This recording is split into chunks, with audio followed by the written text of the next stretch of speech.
Right, guys, welcome back. This is the Above Average FPL podcast. My name is Adam, and I'm not joined by Baker this evening. Unfortunately, some personal circumstances has meant that he's had to take a day off, and that's fair enough. But I've got the wonderful Praz. How you doing, Praz? I'm very well, thank you. Wishing all the best to Baker's wife. I think he just tweeted that everything's all well with him. Yeah, So big shoes to fill, but I'm very happy to be here. good man, good man. And to be fair, it's probably a good thing that you're here because you wouldn't want two miserable people on the podcast. That said, I think quite a few people are here for that. I know exactly. When you said Baker can't make it, do you want to join? My first reaction was, "Oh man, we're not going to see Baker talking about Tottenham." So Yeah, well, I'm we sure. will see you. Yeah. I'm sure he'll get angry on Twitter or something like that, and explain his frustrations. It's probably a good thing that he doesn't have to worry about it tonight. But yeah, hello to everyone in the YouTube chat. Thank you very much for joining us again. Little change to the wheel. The wheel is still there, but you'll see the little change a little bit later, and you'll see why I've done that. But yeah, an interesting game week, blank game week. Lots of chips being thrown around. The scores in the corners of our little boxes are for both of us. We are both on free hit, myself and Praz. Yours went a lot better than mine did, and I guess that was probably just risk appetite more than anything. Am I right with that? I mean, it's finally happened. Red arrows on free hits in a blank game week, which is basically unheard of because typically you just basically have more players than others. But because people were able to prepare, I think people have got red arrows in blank game weeks. I can't believe it. But yeah, I think between yours and mine, it was essentially me going with the boring Tonys and maybe double Newcastle defense was not so boring. But yeah, basically going template plus, whereas you went ultra outside the template, and sometimes it doesn't work out. Yeah, I felt like having a punt. And obviously, as I say, I saw a lot of people going for the Castagna punt, and I didn't fancy it. I just didn't fancy Leicester at home, just because they haven't been great at home more than anything. And so, yeah, I went pretty rogue. I have to say, it's quite rogue even for me. This, so I had the double Wolves defense, which yielded me a total of 2 points, which was wonderful. We'll get onto that game. But I also had Tim Ream, and again, I'm probably a little bit unlucky there not to get a clean sheet. Yeah. And I had Willian as well. But other than that, I was pretty much on the money with everyone else. Pretty standard. Trent, Salah, Martinelli, Saka, Gakpo, Watkins, and Jesus. So 55 points, red arrow down to 124k. But honestly, that team, it's just the state of how we play the game now. I mean, that Saka assist to Martinelli should get us a lot of points, but then you look, one is 90%, one is 87%, and you're like, okay, well, nothing much in that. And then the points that matter are for these guys in, the striker, you picking the right striker. People went Isak or Tony got the points. If you got the third defender right, in my case, Cher or others in Castagna, you got the points. So it's very brutal. Yeah. Yeah, it is. It is. But you're doing good, man. You're up to 65k. You happy with where you are? All chips gone. All chips gone. Yeah. Look, I think it's what you expected after game week 26 in terms of sort of the strategy has panned out pretty well. We'll have some, we'll talk about the people with chips left. So there will be a little bit of a storm now until game week 37, where other people will play their free hits. Some people will wildcard, some bench boosts left. But in terms of where I am, very happy with my team going forward game week 33 beyond. There's some issues that are common to many people, which is how to get Salah in or how to get your sort of right City guys in. But we'll talk about that. But I'm pretty happy. I mean, I had a terrible time before the World Cup. People know I had messed up my Haaland captaincy and other stuff. So I'm happy to be where I am. Fair enough. And you mentioned chips, right? And you mentioned the next few weeks that will be, people will be sort of sprinkling chips here and there and everywhere. There are a few. And, what surprises me is on screen, what I've got the from Live FPL. So this is the amount of chips that we use this week in the top box and the amount of total chips used in the bottom box. The overall numbers are just there for cosmetics, really, because you can see when, only like 20% of people have used 2 chips, that like 90% of the game's dead or whatever. Right. But the top 10k is interesting because there's still, 3,300 managers, roughly, that have not played all 4 chips. So they are sitting with a free hit or a triple captain, triple captain surprises me more than anything, actually, given the weeks we had in 20 and 22 and 24 around there. But yeah, outside of that, most of the chips are gone. So still 3,000 odd managers with a chip still to play. I mean, I'm not in the top 10k. I'm a bit further away now, but still, it's a bit of a pain that they're still there. But I guess it is what it is. It is what it is. I mean, and I guess the counter would be these guys would have taken a rank hit going into this period, so they're sort of catching up. But if they're still in the top 10k, that's kudos to them. So. Yeah. I think there'll be a lot of wildcards played this week. Maybe some bench boosts. So wildcard plus bench boost pairings. There'll be some free hits. I know Ben Krillin and others did not play their free hit this week. Honestly, it was easy to navigate it if you wanted to play against it. Like I had 4 active players, but I built for that. But if you wanted to sort of keep your Arsenal guys, if you wanted to build, get not the Brunos but the Salahs, you could have played game week 32 without one. So. I think it'll be okay. I'm not worried about the free hitters in 34 as much or 37, unless things change between now and 34 or 37, where some injuries crop up and the squad doesn't look as ideal. But I think in terms of doublers, people are well set up with Brighton's, some Man United, some Man City. So I think it should be an okay run in. Sounds good. Sounds good. Well, then we'll get into just a couple of quick plugs, as I always do, and then we will get straight into the games, if that's all right, mate. Yep. Just a shout out to people in the chat very quickly. There is a poll. Just let us know how you got on, whether you on a chip, whether you got a green or red arrow. Just let us know how you got on. And loads of people have got a green arrow from their free hit. 76% of all people that have voted so far. I am in the lowly 4% free hit red arrow. Christ, you lot are boring. Anyway. The free hitters with the red arrow aren't watching this. This is true. Yeah, they're crying. They're crying somewhere. It's just me that has to sit here and talk about it.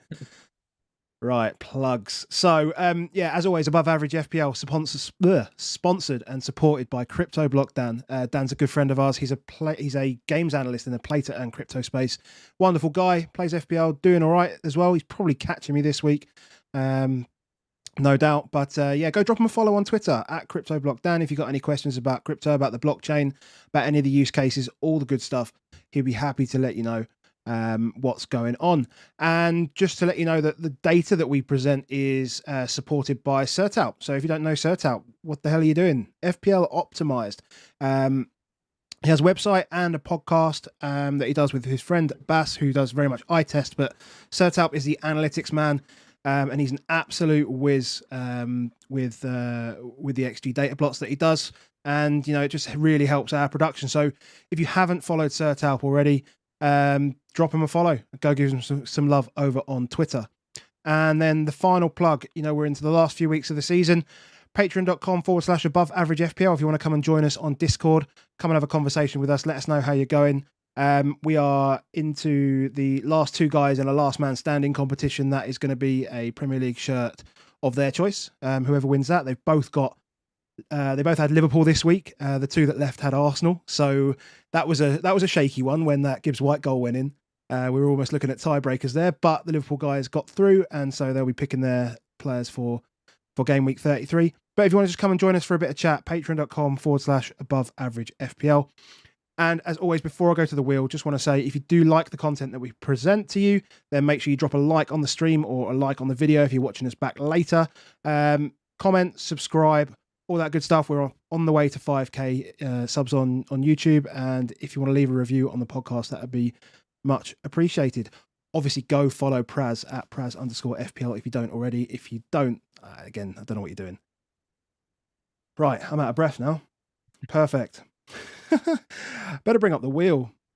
So let's have a look at the wheel. Let's see what the wheel looks like today.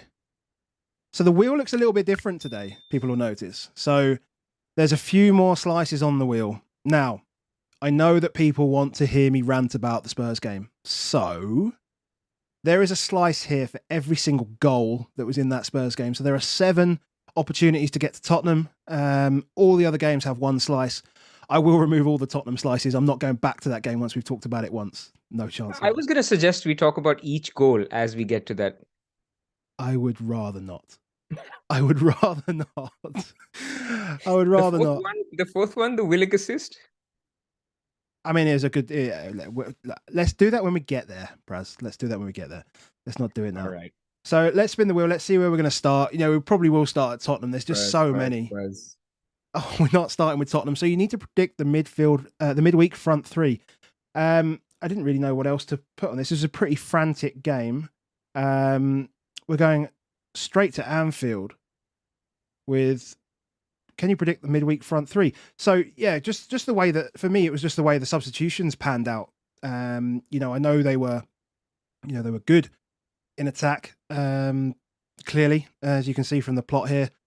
But with Gakpo going off at the hour mark and, Jota got 80, I just wonder whether there may be changes in that front three. Klopp has spoken about rotation. But the game, what did you think of the game? It was almost like a Liverpool away performance. It's what we've gotten accustomed to, a very poor defensive showing every time Nottingham Forest had a throw in. They were panicking in terms of attack. I think it worked a little. I mean, they've been a good attack anyway, but Jota looks a little bit back end amongst the goals, and he's looking sharper. Salah was a little bit inactive. I think 1 shot on target, 1 goal. But that's classic Liverpool. So I think it was more like an away performance than a home performance. Yeah, I mean, Jota stepping up in exactly where you expect him to. That Fabinho header across was kind of just perfect. Classic Jota, wasn't it? He's so good in the air. It's crazy how good he is in the air. It's the classic short guy, not good at headers. Everyone gets amazed, but that's a myth. But it's even like just all balls over the top. He seems to just be able to judge it perfectly. Mad. And, I don't think we need to think twice about game week 34 in terms of, trying to get as much of a piece of them as possible. I mean, I think, it doesn't really show it here, but, Trent could have had 3 assists in the first half. It was amazing. The Van Dijk missed chance. Crazy. The Gakpo cleared off the line. Yeah. I think there was another one. I mean, Trent could have had 3 assists in the first. And then he had the Salah one, obviously. Yeah. So I think for me, the order is, if you can get to it, I think Trent is as high as Salah.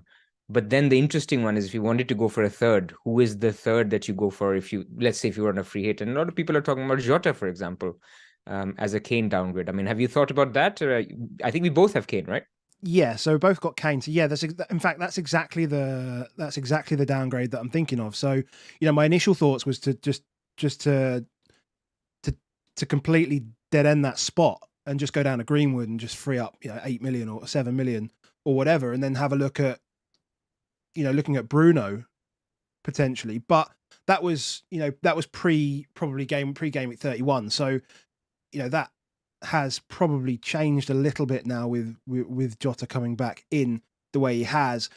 And as well as the additional doubles being announced, I mean, with City having doubles, you've got midfielders there, Brighton doubles, midfielders there. You've got Salah and you've got Rashford.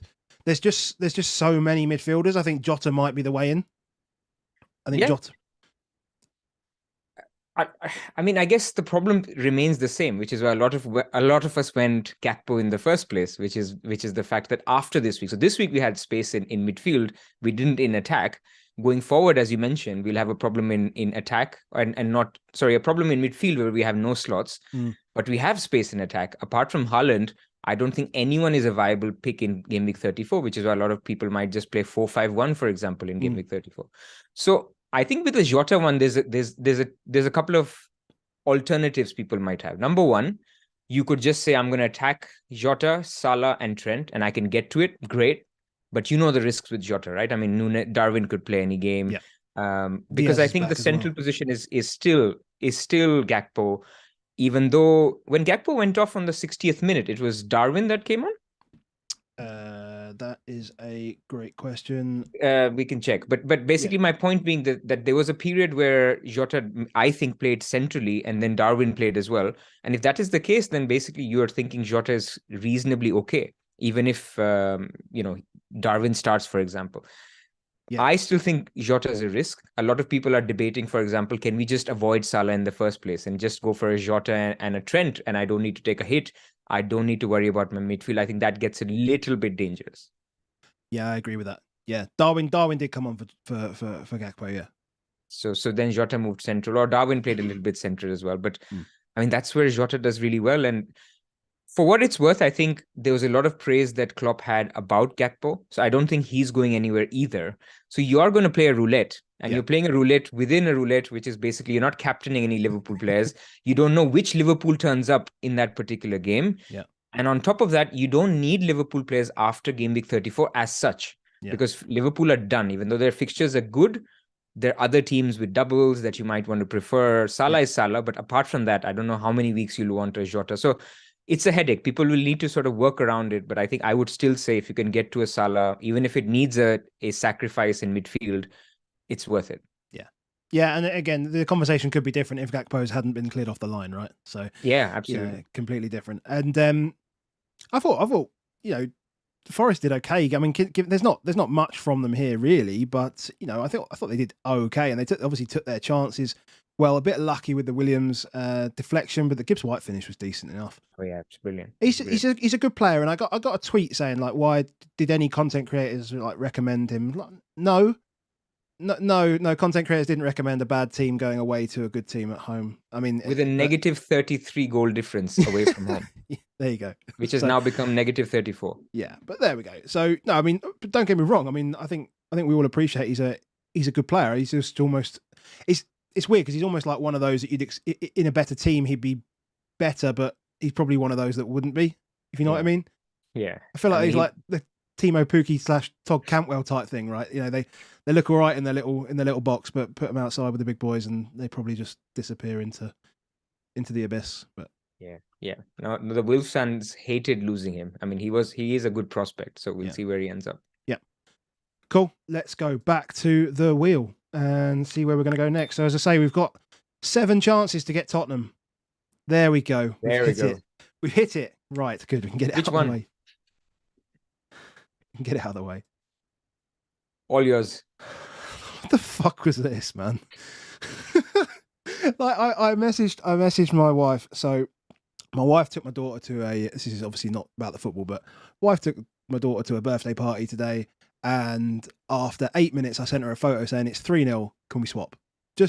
I couldn't quite believe what happened. Obviously Tottenham switched to a back 4, and I think quite a lot of the fan base were pretty happy with that, but it just looked like they'd never trained during the week on how to play as a back 4.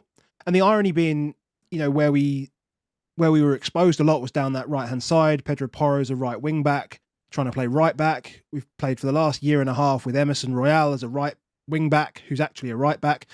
We just can't seem to get the right players in the right positions, and we were just literally like battered from the start. I mean, that first goal was obviously just a complete shock to the system, and those things happen sometimes. I mean, sometimes you go to a ground like St James's, and they just hit you hard, right? Yeah. The second goal was mad because it was a ridiculously good run by Joe Linton. He did it about 5 weeks ago against West Ham. Identical goal, like just completely same share assist as well, right? Yeah, share assist. Yep, exactly the same. And it just reminded me of how Alderweireld used to play it into Dele Alli. Just exactly the same ball, just that short diagonal ball, or the sort of shallow diagonal ball in behind.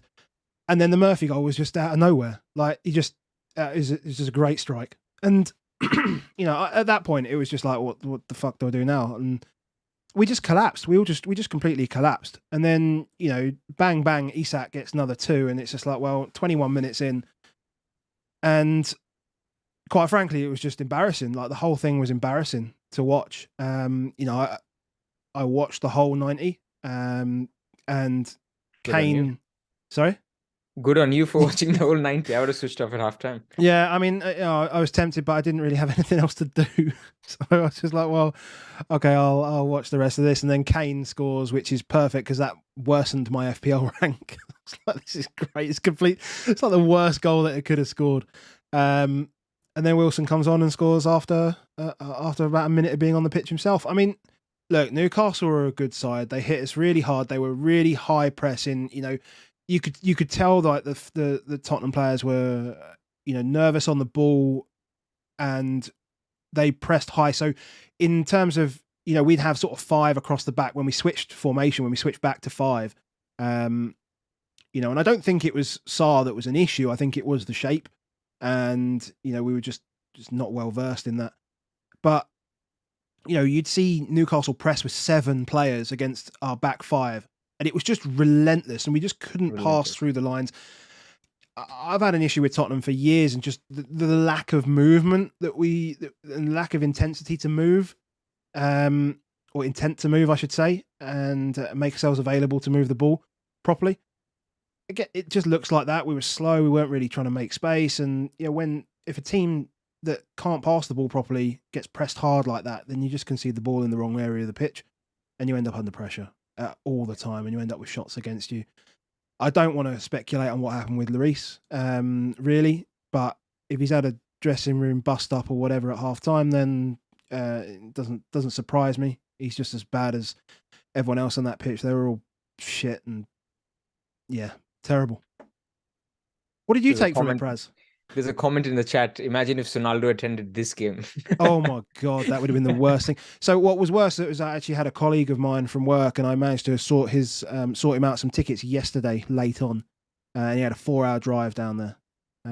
21 minutes in, and yeah. I mean, what can I say? As a neutral, I all I can say is the reason I went for share is because I expected what Newcastle did in the first half. Because as a Man United fan, we've been there.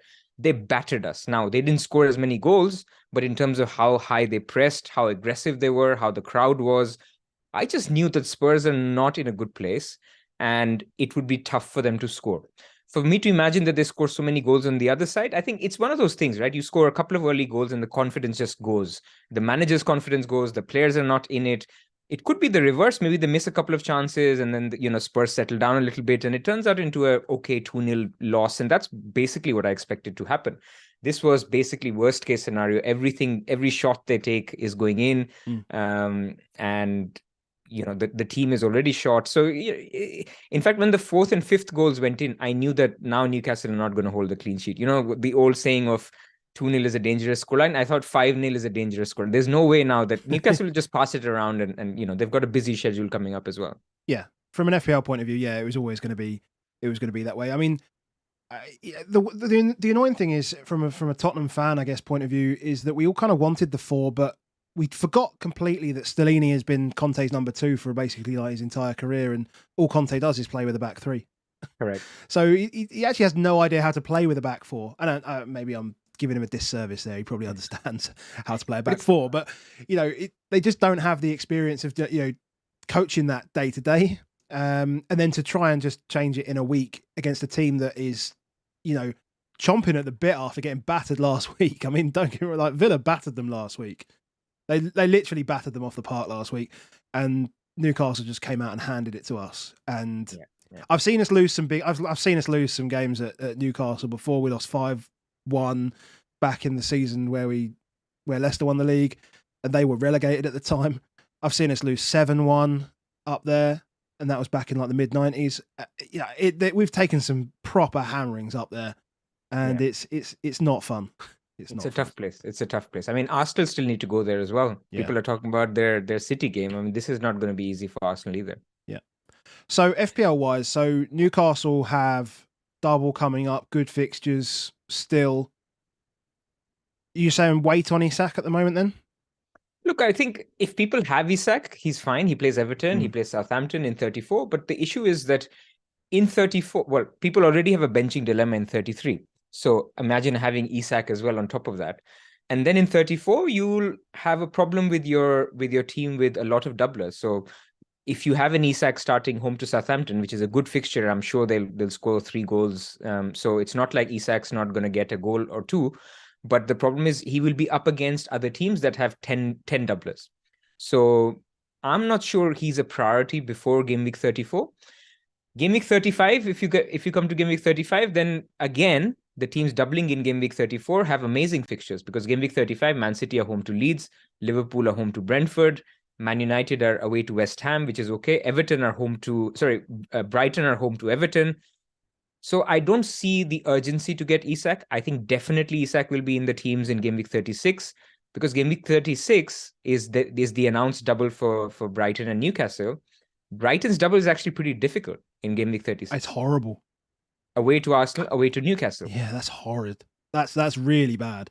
Exactly. And Newcastle, on the other hand, are away to Leeds. We know how Leeds are, and home to Brighton. So you need an attacker. So therefore, I think Isak will be 80+% owned for game week 36. People like me who are trebled up in Newcastle defense have a problem. So I need to sort out a Pope transfer to Edison before I get to Isak in 36. So I think if people want to go there, fine, but I don't think it's a priority before 36. Cool, good. Kane, sell? You happy to sell? I'm happy to, 100% before 34, but I don't think, at least I'm of the opinion at the moment that Kane to Salah. So a lot of teams with my structure, for example, that have double Brighton mid, that have Rashford, Bruno, and Grealish. So 5 doublers for 34, but don't have Salah, right? Yep. So they need to find a way to get Salah by selling Kane. I think there is zero need to do it in midweek, because there's new information that will come up in the midweek. Somebody could get an injury. Maybe Jota gets a rest, so you want Jota. Why commit to a transfer where your team looks fine? Kane home to Man United is fine. We'll talk about the FA Cup semi-final today. Man United were a lot better defensively. But Kane is Kane, man. I mean, it's okay to hold him for a week and then get more information. Sounds good. I agree. Let's get out of this game. We're done. There we go. Who's going to be next on the wheel? No prizes for guessing this game? The Leeds Fulham? Yeah, it wasn't that boring. Palace Everton. I mean, again, just to remind everyone that these XG charts are not are scaled. So on some of the XG charts, they go up to like 3, and this one maxes out at 0.5. This was, I mean, I say this was boring. I mean, if that Eze goals goes in, then yeah, that was given offside as well. So, sorry, yeah, because it went in. Sorry, yeah, if that Eze goal's given, then we're talking different story here. That was a relatively high, decent XG chance, pretty much a big chance. Fair play to anyone who got Sam Johnston. Fucking hate all of you, honestly. I really do, because Everton put up a lot less chances than they've done in previous weeks, but they still could have scored. I mean, the Calvert-Lewin one in the second half was the one for me. Yeah, that was close. It's such a nice turn as well, and then just drags it because he hasn't played football. That's the problem. He's just not in that space that he was in 2.5 years ago or whatever it was, where he was banging them in for fun. Roy Hodgson. Sorry, go on. No, I was going to say Eze and Elise both were still pretty active here. Ayew too? Didn't Ayew get a few chances? Yeah. He's the man on the image, so on the graphic. Yeah, so decent chance in the first half, and then sort of dropped off in the second half. But yeah, apart from that, no, he was busy. I mean, it's one of those classic games where Roy Hodgson, Sean Dyche, both are defense first kind of managers. Neither of them needed a win. So the game, had it got a goal, could have turned out to be a 1-1, 2-1. But because it didn't get one, like you mentioned, the Eze goal was offside. It just turned out to be a damn squib. So I think if you've got assets from Palace or whatever, then I still think it's okay. I still think Elise is okay. I still think Eze is okay. Problem is obviously with the doubles coming up. Do you want them? But yeah, I think the fixtures are there for Palace. So if you wanted to punt like you have with Elise, fair enough. But Everton, no. So I guess a question for you for Everton is: are you playing double Newcastle defense? Yeah. Away to Everton? Yeah. I think a lot might be forced to, because if they have a Shaw, for example, maybe you don't want to play him away to White Hart Lane, although question mark. But I think double Newcastle defense works this week. I don't think there's much else to add on this game, unfortunately. It was miserable, and it is what it is. Let's move on. We are firing through these today. Bottling it. Any guesses? Surely. It's like the only thing that made me smile this weekend. Oh, of course. Okay, I get it. I hate the term bottling it, so I didn't even get to poor Arsenal. I mean, that honestly, was what a start. any chance anyone has to put it on Tottenham, they'll call us a bottler, because it's still like the Spursy definition is literally to bottle it. So yeah, I'm calling it out any opportunity that I can. This was a joy from both as a Tottenham fan and as an owner of Saka and Martinelli. It was a joy in the end. The Walcott thing was funny as well. I tweeted out the Walcott injured. It was the 2-0 as well, right? It was the second goal, so it was the 2-0, him being stretched off. It was the FA Cup game against Tottenham. I know they were 2-0 up at the time, and he was getting shit from the away fans and whatever. But yeah, that deserved to come out. And I mean, it surprised me more than anything. I thought Southampton were completely toothless as a side. It's just those free goals I mean, the Alcaraz one was obviously a Ramsdale mistake. Yeah. Walcott one was a beautiful goal. I mean, it was a nice through ball, and they did well. But Arsenal was just shocked at that point. I mean, that fake huddle by Zinchenko, which Odegaard was like, what the hell are we doing here? If you reverse the goals in this game, I think Arsenal come out as we've given up. But because the goals have happened in the order that they've happened, they were 2-0 behind and then 3-1 behind and then back to 3-3. I mean, I was convinced after the Saka goal that they're going to score a fourth. So it was just the crowd was just sucking the ball in. Yeah. Yeah, it's always the way. You'll always hear managers talk about that. And I think Arteta did speak about the crowd and everything like that, how great they were and stuff. And, there was a definite I mean, normally teams go 2-0 down and, if you're not involved in anything, then crowds will go quiet. They did pick them up. They did start getting louder at that point. And yeah, it obviously helped to some extent. And that second half was always going to be like the Alamo, mate. It was always going to be just bang, bang, bang, bang, bang. We saw it against, was it Villa? I think Villa in particular, about 10 weeks ago or something like that. They battered them the last 20 minutes. And then they had a Reece Nelson. Well. They had a Reece Nelson last minute winner as well. I can't remember who that was against. Bournemouth. They were down 2-0. Yeah. They won 3-2. Yeah. So, yeah. Jesus continues to be bad at finishing in the Premier League. I mean, people who picked him knew that. They just wanted to chance it. That he gets that. He gets those couple of chances and they go in, but he always snatches at them. You are never confident when he gets the ball at his feet that he's gonna score. Like Salah, he's the exact opposite of Salah. When Salah gets the ball and it's that angle, he's gonna curl it in. You just know the trajectory of the ball and you know that it's gonna go into the net. Whereas Jesus is just not that player. That's why he's not at Man City, to be pretty blunt. So you got the XG, you didn't get the points. Odegaard didn't get the XG, he got the points, and obviously the defense people who went Gabriel or White got an assist. But yeah, people expected more, I guess, from the third Arsenal player. Yep, fair enough. I mean, there's a point to this defense as well. I mean, Baker wanted to speak about the fact that post World Cup they've definitely been a lot more leaky. Yeah. They've definitely conceded a lot more chances. So got the data from The Athletic, and you're going to have to allow me to shit on Arsenal a little bit just because, it's been so bad for Tottenham today. But pre-World Cup, they conceded 166 shots and 13 goals with an average XG per shot of 0.09, which is pretty standard and relatively low. But since the World Cup, they've conceded 208 shots, which is at 9.5 per 90 compared to 7.9 per 90. And they've conceded 25 goals, 1.1 per game compared to 0.6 per game, and an XG per shot of 0.12. So they're conceding bigger chances. And you can see that on the graphic. You can see the bubbles that are happening, the red bubbles where the goals are going in. You can see that quite clearly.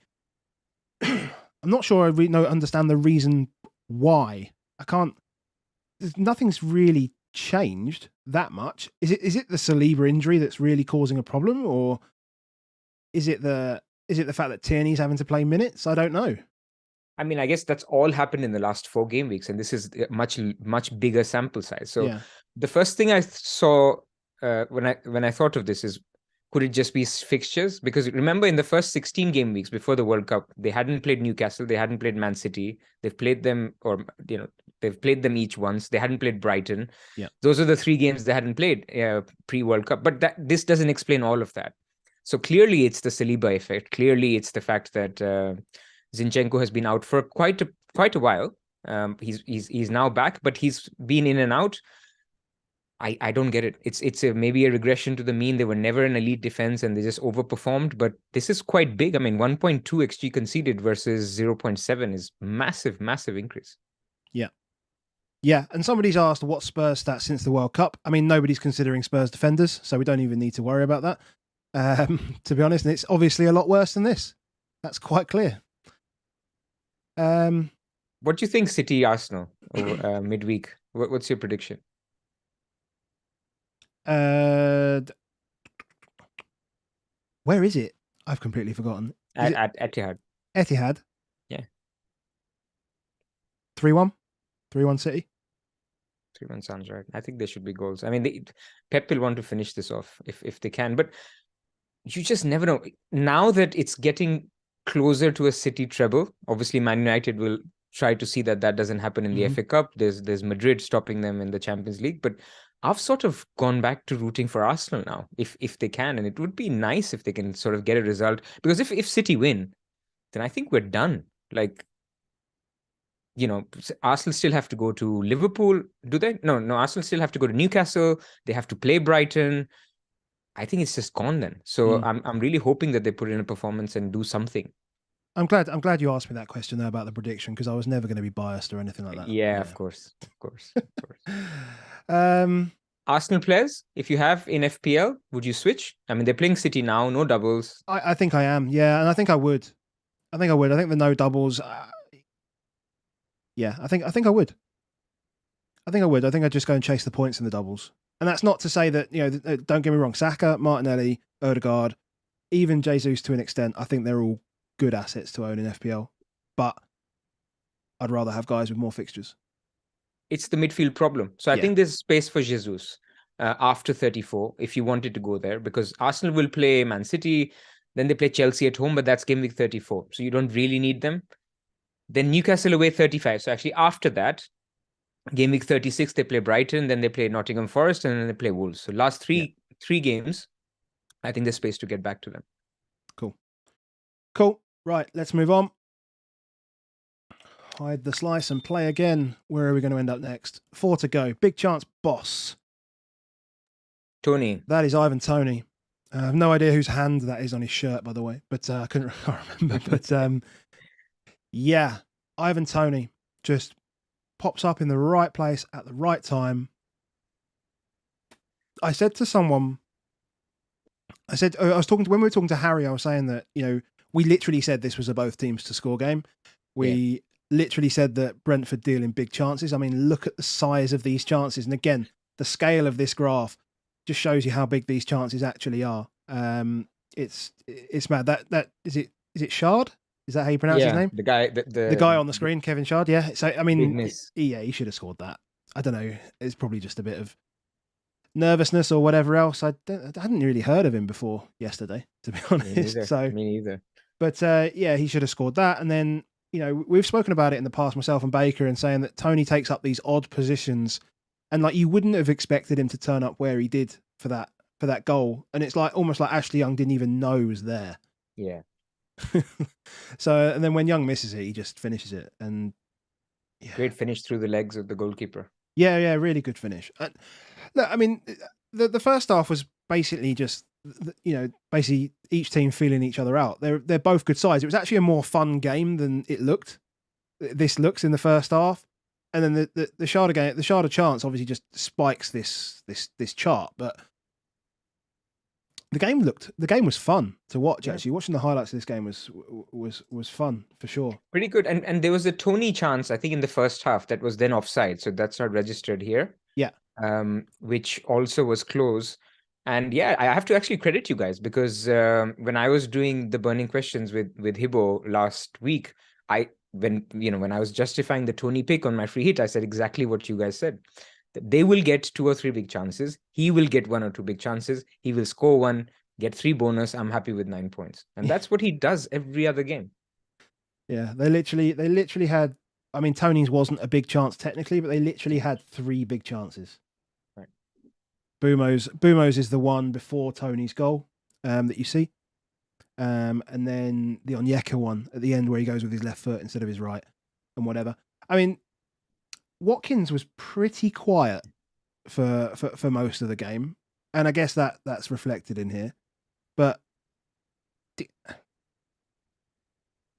I still don't have any issues with having Watkins as a player. I mean, this was always for me again. I go back to the one with Harry that we did. I said this was the toughest for a player that we want, for teams that we were considering. This was the toughest game for Villa to go to in the week. So Brentford are pretty decent at home. They score every time. And I'm still happy enough having Watkins as. Absolutely. Just the price is perfect as well. One game doesn't change anything. The guy's on fire. In fact, he had a very late chance. I think I remember. Maybe that's the one close to 90 minutes where which he got. Fulham at home next. So I think very happy to have Watkins as a team. They're doing great. Unlucky for Moreno owners. I think the sub was ready when Tony scored, so he was just about to go off. I don't know why he was going off. Normally he doesn't go off early, does he? So I don't know. It was the Zoff tweet. Did you see Zoff's tweet? I did. He deleted that. He deleted that quick. I mean, to be fair, I don't know why he deleted it. He said potentially. Yeah. He said potentially. So, he was obviously very unlucky. And he doesn't even own Moreno, so it was not like he was celebrating early. Yeah. So, but no, it's one of those things that it would have been beautiful for people who own Moreno and Tony had he subbed off and then Tony scored right after. But I think Villa's still good. I mean, if you go to Brentford, create almost 2 XG, and you put in a performance, get a draw, that's a solid team.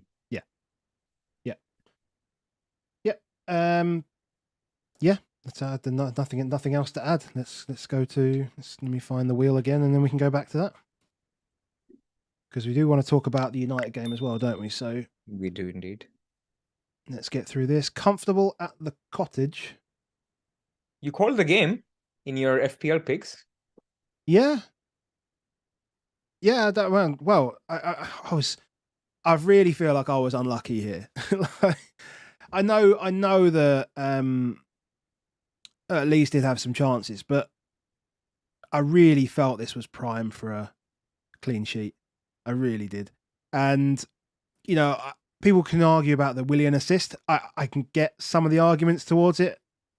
Was it intended target? But I guess that's the way that FPL works. It's fantasy assists, so I'll happily take my 3 points for that. Many of those in the past. Yeah, so it's fine. This is 2 teams. I mean, Leeds under a lot more pressure than Fulham. Fulham are pretty much cruising where they are, and this game's probably just, book their flights to Mauritius or whatever. But Pereira and Willian were the 2 picks that people were talking about all week.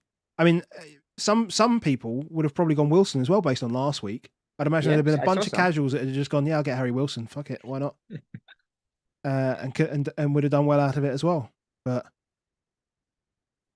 I think people who went Pereira deserve it. I mean, even people who got maybe an auto sub or something for Pereira. I mean, he was a good pick this week. Yeah. As was Willian, by the way. I mean, Willian had this free kick as well, right? That was at the end, which was so close. Both were good picks because we knew where Leeds are at the moment. I mean, if there's any team that's sort of close to a Spurs at the moment in terms of complete disarray, I think Leeds are close. I agree. So you need to target Leeds, and I think this is why it goes back to the Man City discussion, which we can get to. Man City play Leeds at home in game week 35. You need to have somebody more than Haaland in that team, because Leeds give up a lot of chances. And it was just Bamford doing Bamford things. I mean, obviously it was given to Paulinho, I think, as an own goal in the end. But yeah, Fulham bossed it. It was not the best first half, but then second half there were a few chances for everyone. Yeah, I was listening on Talk. I listened to the first half on Talk Sport, and yeah, I remember them saying that it was quite possibly the most boring first 25 minutes they've seen. It was pretty. That's pretty why dire. the sleepy thing. I thought it was referring to this. Yeah. No, that's fair enough. That's fair enough. But yeah, I mean, as for Fulham and Leeds as FPL assets themselves, no. But target Leeds, yeah, I definitely agree with that, and that does worry me. Not having plans to get anyone in for. Yeah, I could almost see myself just taking a hit to get someone in to cover that game, just because you feel like you'll just get it covered anyway. Correct. I think so. I mean, let's look at who Leeds play now. I mean, if we're targeting Leeds, Leicester play Leeds. I don't think many people have Leicester players. Bournemouth then play Leeds. That's why So people Solanke's who have still. Solanke, I mean, he could arguably be a starter that you could consider. Then Newcastle play Leeds in game week 36 as part of their double. We talked about Man City. West Ham play Leeds in 37, and then Spurs. You guys 0-0 play draw in at the the end of last. the 0-0 draw at the end of the season. Perfect. So yeah, definitely team to target. But on Fulham, obviously Fulham have a very difficult double game week 34, Man City and Liverpool. Yeah. So I wouldn't even touch them. I know people talk about minutes, but it's not. Leno. I mean, it's 4+ however many saves he keeps, right? Yeah. Well, less than 4 because they'll concede 2. Well, he'll concede. Yeah, exactly. 2+. That's true. That's 2+. true. Yeah. I mean, I'm just thinking because I have Pope, right? So I can go Pope to Edison, which is, I think, what I will do. But a part of me thinks if I need funds, why not Pope to Leno, get the doubler? You have Kepa as the doubler for 37, but I think I'll probably go Edison. So yeah, I think apart from that, not many people will consider Fulham players. I've got Raya, so home to Forest in 34. I'll just keep him for one game, just take 6 points and move on, I think. Yeah. Cool. Okay.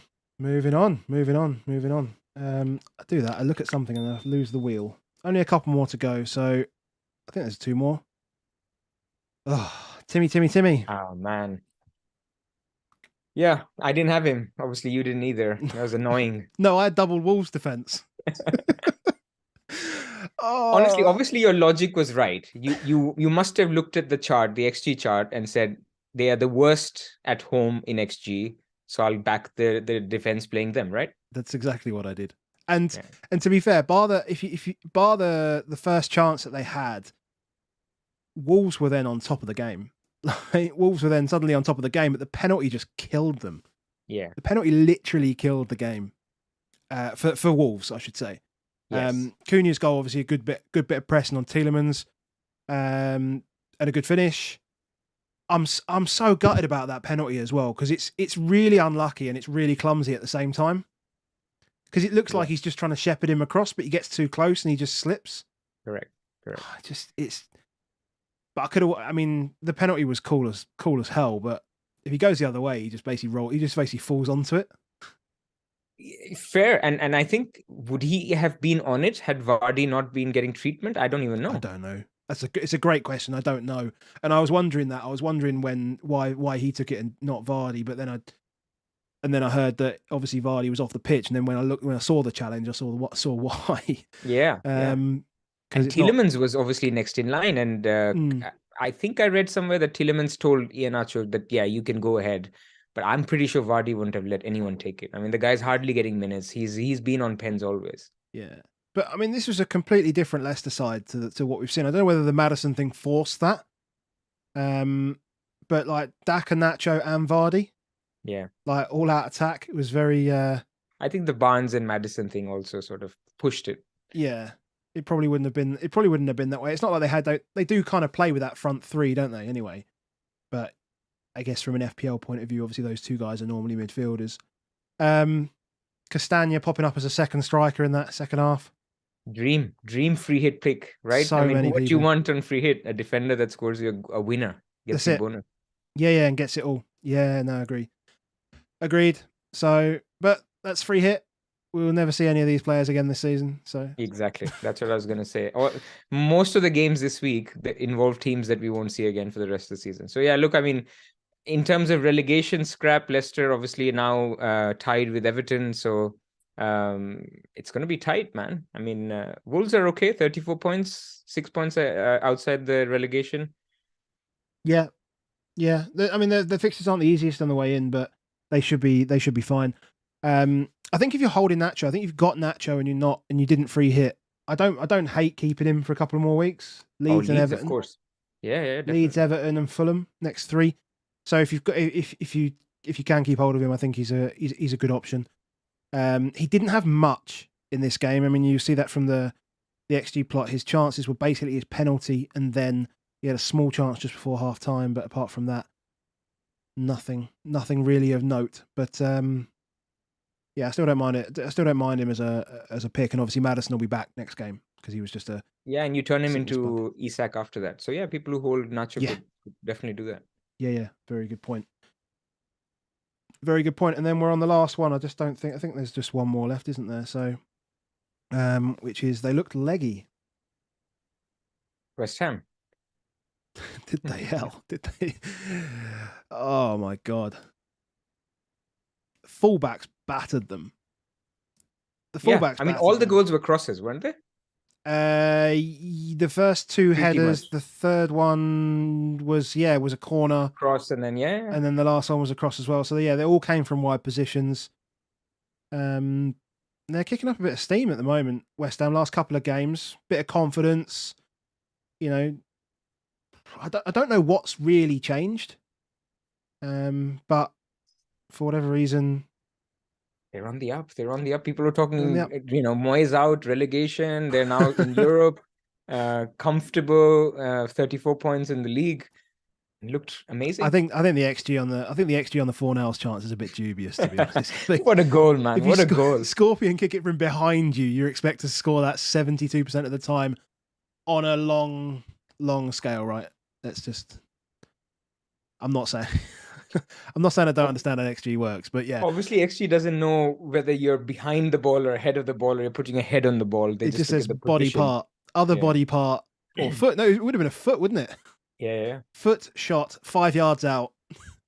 No defenders, just goalkeeper, middle of goal. Same as penalty. Yeah, same as penalty. Yeah, but I mean, I thought Cresswell was done as an asset. Well, I mean, we're not picking either. I mean, if you've got Solanke, then okay, but we're not picking any West Ham players, I don't think. I think anybody that's punted on someone like Bowen has probably been a bit unlucky here. But it's time for him to go. There are just better picks. Was I reading somewhere 4 goals and 4 assists, all by different players? I think no one got. Yeah, probably would have been. Well, Cresswell to Antonio. I don't know who assisted the Paqueta goal. Sufal got one. Bowen got an assist. Oh, Bowen got the Fornals one, I think. And Souček got an assist. So yeah, Souček got the Rice one because I think it was a flick on. Yes. And then the Paqueta one would have been Sufal. Yeah, that's right, because it was back post. Yeah. So a rare 4 assists, 4 goals, different players. Yeah. Daniel Valentine says, embarrassing club Spurs. I agree, and I say that with a smile. I'm hiding. You know that meme we got the smiley face in front of the guy that's really angry. That's me all day, and that's how I am. Okay, let's go back. I don't have any graphics for it, but let me just talk about Solanke a bit, because there'll be a little bit a few upset people with Solanke. I think he was good. So I mean, he had that chance that Fabianski saved. He also hit the post with that. I think he was trying a bicycle kick or something like that, where he hit the post. So I think at home, Bournemouth created 1.5 XG. Is that the number? So I think that's fair. 1.1. 1.1. So I think it's okay. You didn't expect much more. Obviously, the way Isak performed and Tony actually did end up scoring from that 1 XG, they created much more, but Tony got his couple of chances. He scored 1, Solanke didn't. So I think it's more bad luck than anything else. I think people with Solanke shouldn't be too down. I mean, Solanke topped the game for shots. He had 5 shots compared to Ben Rama's 4, and Kiefer Moore's 3, and Utara had 3. So, yeah, I mean, he was definitely busy. Busy. And then we'll go back to here, but United, in the context of, particularly in the context of obviously game week 33, Tottenham coming up. Brighton, I think we're pretty comfortable with with who we have, and because they've got so many doubles, it seems very easy just to ride with them. But you need to tell me about the United game today more than anything, because I was too miserable to watch the game. I watched all 120 minutes and happy to give everybody a lowdown. So first, I think I'll start with Brighton. So Brighton, because Veltman was out, so McAllister started as a 6, but then Veltman came back in, so he was subbed in 70th minute, and he pretty much played until 120 minutes, and McAllister was back playing number 10. So McAllister owners, I think Veltman is back. Now, whether he sustains in that position the whole time or not, or Veltman misses a couple of games, I think you will get 70% minutes from McAllister as number 10, and maybe in some games where Veltman is subbed off, or who's that guy, Enisco or something, the guy who they Ciso. So if he comes on, then McAllister will go back to the 6. So this will happen. In terms of goalkeepers, people were concerned. So Sanchez started, but Steele was on the bench. Sanchez had a fantastic game, by the way, made some great saves. Again, I would say not too big of a concern if you have Steele, because what De Zerbi has done is he's basically played his second keeper in the cups. Yep. So Sanchez played the early games when Steele played the early games when he was a second keeper, then Sanchez started. So I would still think I would remain calm, and I would say that Steele is still the number 1. Now, Man United. At the back, Lindelof was incredible. Shaw was incredible. So it was Lindelof and Shaw that played centre-back. Then you had Dalot and Wan-Bissaka. So from an FPL point of view, I think the backline looked fairly solid. And I think Lindelof and Shaw, that this will be the centre-back pairing for the rest of the season. On the right, Wan-Bissaka completely had Mitoma's number. I mean, you need to watch this. He was incredible. I was interested to find out how that duel was going to go. It was immense. I mean, Wan-Bissaka was like, you're not going through. And for somebody like Mitoma, who's a fantastic dribbler, that was an amazing sort of side game within the game.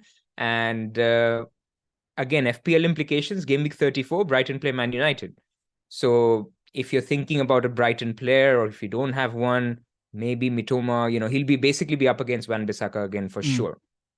On the left, they played Dalot, but then Malacia is back. So that would mean a little bit more attacking threat, but also means that Shaw will pretty much stay centre-back, which is okay. Shaw was very good. He overlapped once or twice, but then against Brighton, we didn't have the ball enough. So against easier teams, I think, again, you could see Shaw going forward. He took a couple of free kicks. So Shaw is okay, but overall, I think defensively, much better. Let's come to midfield. Bruno was number 10, very attacking.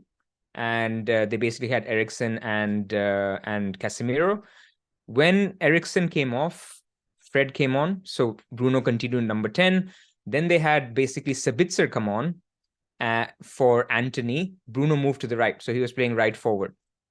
Martial then basically was subbed off, and Rashford moved up top, and Sancho played on the left. So from a formation perspective, Bruno pretty much stayed attacking. The concern was after extra time, 10 minutes into the first half of extra time, Bruno came off. Now that's a concern, because he's obviously the penalty taker. He never misses any minutes. He had also missed the Europa League game because he was suspended against Sevilla. So essentially, this was not a rest. Yeah. Something happened. He had an ice pack on his leg. So people who have a benching dilemma, who are thinking about this, really need to monitor Bruno. We will not get a press conference now until game week 33, because Man United play on Thursday. And so teams that will play on Thursday maybe have their press conferences on Wednesday. We won't hear from that again. So I had a benching dilemma. I have just moved Bruno to the bench, and I'm playing Grealish instead, which was basically reversed before the game. It may backfire because Thursday is still a few days away, and Bruno could be back, and they're playing Spurs, and we know how Spurs are looking. So that was that. Rashford looked okay. I don't think Rashford looked that sharp to me, but then he was also snatching at chances, right? I mean, it was not that he was, we got a lot of possession. We had a lot of opportunities to make plays to get Rashford into the game. When he went up top, he got a couple of shots, but overall, I think it was a very good game to watch. A 0-0, as good as a 0-0 can get. And then the penalties were amazing. I mean, the pens apart from Solly March, superb penalties. Yeah, I watched the last 15 minutes or so. Well, I had it on while I was just prepping tonight. And yeah, obviously I watched the penalties and stuff. But yeah, I guess sometimes that's just the that's what happens. That's what happens in penalty shootouts. It is a lottery, and unfortunately Brighton were on the wrong side of it today. But You say for FPL, I mean, I'm on Shaw and Rashford. I think anyone on Shaw and Rashford, I think is fine. I'm probably less inclined. I was less inclined anyway to rush to Bruno, given my lack of Salah, etc. I think. I mean, you hold Bruno if you've got him, right? I think is the thing. You hold him for 33. Another reason why my Kane to whoever and then which midfielder to change can wait, because I want to see if Bruno's fit, and then if we learn anything else. So I think people who have Bruno, hold him. There's no need to sell him. He might be okay for Thursday. He might definitely be okay for 34. We never know. Or if he's out, he gives you a solution, which is how you get to Salah. But definitely, if you don't have Bruno, you don't have to get there. Man United play Brighton and Villa in the double. Those are two tough games. Yeah. So you don't have to get to a Bruno. But maybe in 37, maybe once you have the Salah slot, maybe you could think about getting to a Bruno then. But it's a bigger problem for those who have Bruno than not the ones who don't have. Cool. So what we're going to do, I'm just going to grab a couple of questions from Discord, and if you have any questions, then chuck them in the chat. We'll do 3 or 4 from the chat, and then we will wrap it up because we're just over an hour now. So again, I just want to say thank you again for you, Praz, for coming on.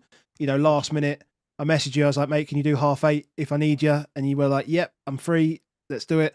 So thank you very much for that. And over 300 people in the chat today. I don't know whether that's actually to listen to us talk about FPL or listen to me talk about Tottenham and moan about Tottenham. But either way, thank you for being here. If you do like what we're doing, make sure you hit like on the video. It really, really helps us. If you're watching this afterwards, drop a comment. Let us know how you got on this week, and let us know your transfer plans for game week 33. And if you have any questions that you want answered, we always look at all of our comments and stuff like that. And as always, if you want to see more of us, and you want to see Baker when he's back as well, then drop us a subscribe, and then we'll see you next time. But let me just have a quick reminder of myself what the questions were. I think we did cover most of them, to be honest, because the first question was about the effect of the semi-final. I think 120 minutes on these legs probably does have an impact on them. Does that mean? I mean, does it mean like someone like Kane? As you said, you can't keep Kane for another week and gamble on the fact that there's been 120 minutes in all of these defenders' legs, and so Tottenham needing to come back and do something. I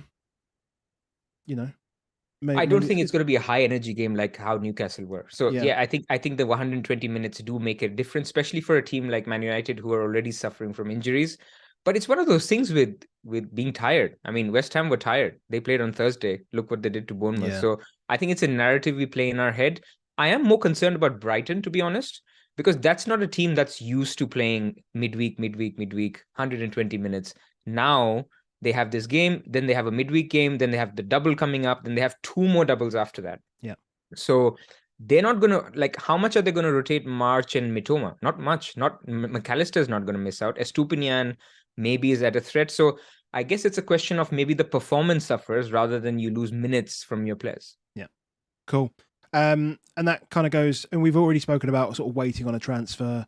But Jonathan in the Patreon in Discord, he said we're planning to move Kane for a double gamer in 34. Should I do it now so I don't have to watch Spurs, which I think is brilliant. Which double gamer would you get? So if you had to move now, let's say you do need to move in 33.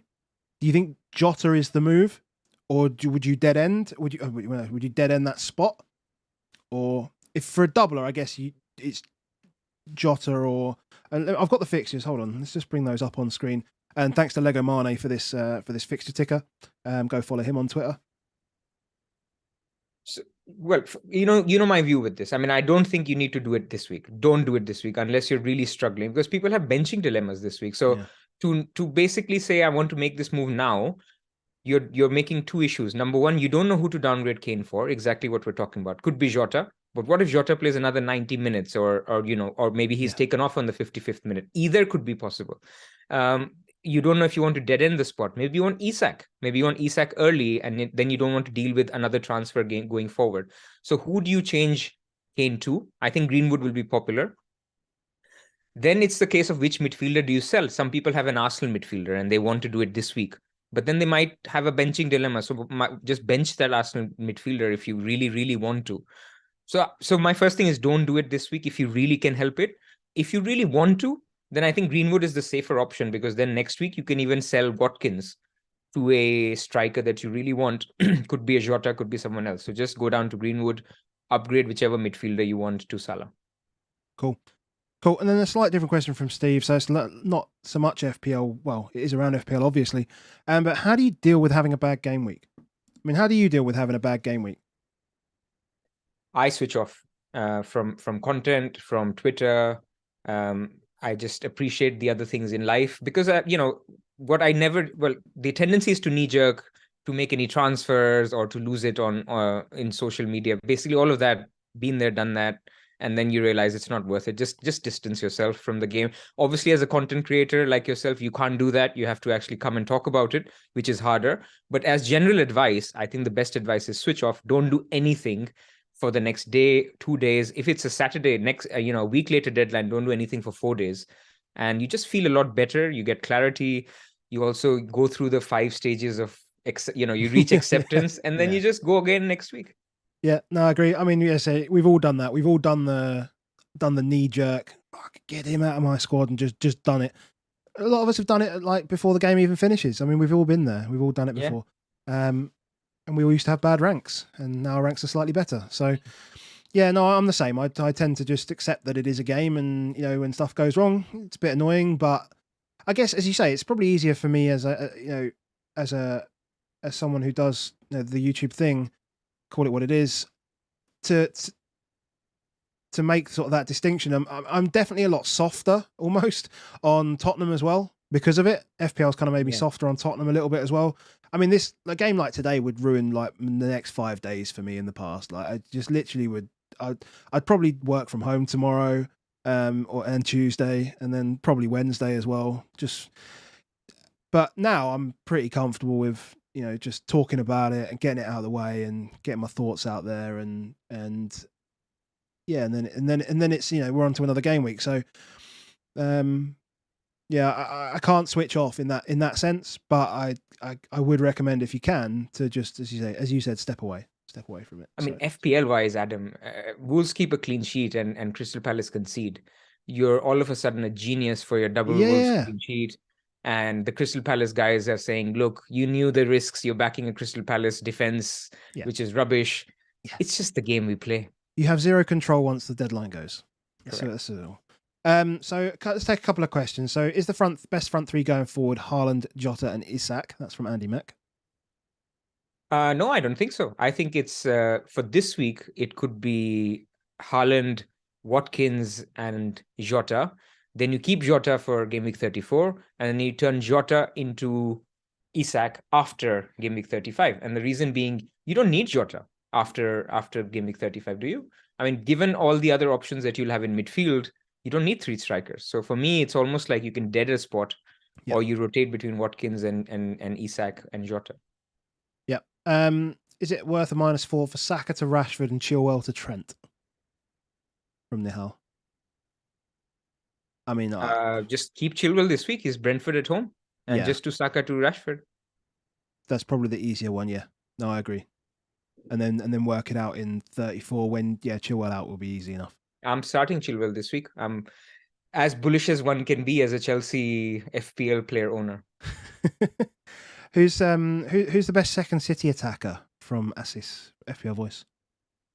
Do you still think it's Grealish or? Well, apparently Mahrez is sharing pens with Haaland. We didn't talk about that. I mean, the guy after the match. I mean, this was Mahrez talking, obviously, that we're sharing. Haaland missed the last one. I took this one. I don't buy any of that, and I think Foden back as well. Pretty much. I mean, if money was no object, I would still say it's De Bruyne. Yeah. But then Grealish is a safe minutes man. Yeah. Yeah. No. I just feel like he might be a decent enough for minutes. I just never feel like he's going to return. I don't know why. I know he had a couple of double-digit hauls and double-digit returns in the past 3 weeks, but I just never feel comfortable putting him in there because if I try and compare him to like Saka or someone like that, I mean, not the same. It's not the same. Rashford, it's not the same. Like it's not the same player, and all the points really do suck themselves towards Haaland. So you're sort of banking on 3-pointers rather than the opportunity to get the 5-pointers, and I want to be punting on the 5-point the 5-point guys. I want to be punting on those guys. So. And that doesn't exist at City anymore, unfortunately, because all the G in the XG is going to Haaland. So all you can get is assist potential from the other guys. Yeah. Last one. So, do you think Johnston keeps his? That's not even important. No one's got Palace players. Yeah. I mean, Colm's asking about Brentford and Fulham assets for game week 38. I mean, give it a few weeks. Let's figure that out. Raya to Edison hit. I see a question in the chat. That's going to be popular. You don't have Raya, right? I have Raya. Oh, you do. But you have Pope as well. So you probably Pope. Stick to Pope. Yeah. So you don't need a keeper transfer. I need a keeper transfer. You see, the thing is, Brentford, after game week 34. So game week 34 doubled, Nottingham Forest at home, you're happy, right? Mm-hmm. But after game week 34, Brentford's fixtures are Liverpool away, West Ham home, Spurs away, Man City home. If you only have Raya, a problem. 35 is a bit of an issue, but I guess West Ham home and Spurs away is fine. Yeah, but I've got Pope, so I've got double in 36. Fine. But people with Kepa and Raya. Yes. People with Kepa and Raya, I think you can look at an Edison switch. Why not? Yeah. I mean, Danny Bullet is not going to like it, but I still think Raya to Edison in 34. You get the double in 34. You get the double in 37. You get Leeds at home, Everton away, Brentford away.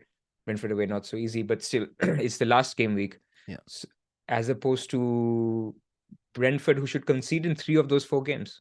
Yeah. And, okay, we'll do one more. Nihal's asked one final question. I'm going to do that one just because it's one United fan and one Spurs fan. So what is your score prediction for United versus Spurs in the week? I'll let you go first. Guess first. So unpredictable. You see, we don't need to win. Because, I think Champions League spot is done if you avoid a loss. Now, I know Ten Hag doesn't think like that. He's fairly attacking. I'm going to go 1-1. Okay. I think you'll beat us 2-1. That would have been my guess, but I didn't want to hurt you further after what's happened today. That's very kind of you. That's very kind of you. Okay, so we're both saying 2-1 United. Yeah. 2-1 United is what we're saying. But yeah, guys, thanks once again, Praz, for coming on. Really appreciate it. Guys in the chat, you've been wonderful, as always. I don't even know if you've been kind or hateful towards me. Whatever. Tottenham have been a disaster, so that is what it is. FPL has been a bit average this week for me, decent for Praz, pretty decent for Baker. And as always, if you could leave a like on your way out, that would be wonderful. At game week 33, the deadline is Tuesday at 6, something like that. Something like that, yeah. So yeah, make sure you're all locked in before then. And best of luck. We will speak to you soon. Thank you very much. Cheers, guys.